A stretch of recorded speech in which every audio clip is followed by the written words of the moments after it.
In today's video, I'm going to teach you how to refresh Thinkorswim. We're focusing on refreshing a chart view so it redraws and pulls in the latest price updates, which is handy if your candles look frozen, a bar is missing, or prices appear to lag behind the feed. Start by making sure you're on the Charts tab and looking at the symbol you want to update. A quick, reliable way to force a redraw is to change the chart's time frame and then switch back to your preferred view. Look for the time frame control near the top of the chart, where you choose intervals like 1 minute, 5 minutes, or daily. Click to switch from, say, a 1-minute chart to a 5-minute chart. Give the platform a moment to replot the candles and volume, then switch right back to the original interval you were using. This simple toggle prompts Thinkorswim to recalculate and redraw the chart, which often clears minor display hiccups and refreshes the bars you're watching.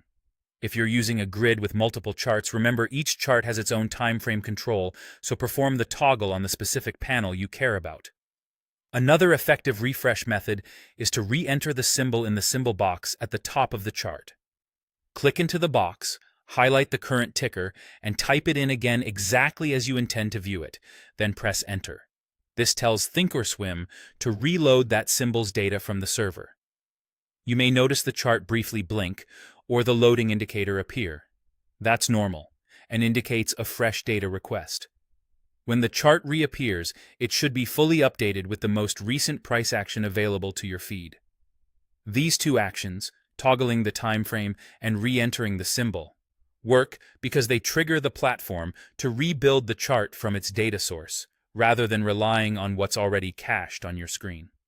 They don't alter your studies, drawings, or alerts, and you'll return right to the layout you were using. If you trade fast-moving markets, it's a good habit to use one of these refreshes anytime things look out of sync, especially around the open, during news, or when switching between symbols quickly. That's it. By briefly changing the time frame and then switching back, or by typing the ticker again in the symbol box, you can reliably refresh a Thinkorswim chart and pull in the latest price updates. Keep these two techniques handy, and you'll spend less time troubleshooting and more time focusing on the trade.